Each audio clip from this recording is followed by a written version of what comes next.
100 namin. Ano sabi mo kay daddy? Bibigyan. Ano sabi mo? Tawagan nga.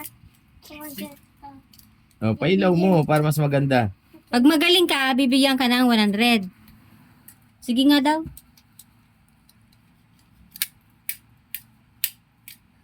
Para tumatama naman sa kamay mo. Hindi naman natama.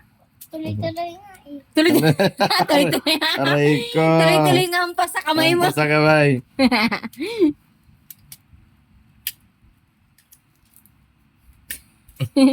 Mama, nandun yung pera ni daddy. Bakit sa akin? Sabi ni Daddy na sa iyo daw yung pera niya. Wala oh. Joke-joke lang yun. Daddy, Oo, nasa kanya. ayaw mo lang magbigay. Hindi na kay mama talaga. Nandun sa wallet ni mama. Ay, walang ano, piso lang. Piso lang laman. Kung maniniwala kay mama nandun. Di ba nga kumain tayo, iniwan ko kay mama ko. Kaya nga nakabili si mama ng Chowking eh. Oo. Diba? Hoy, amite! No, no, no.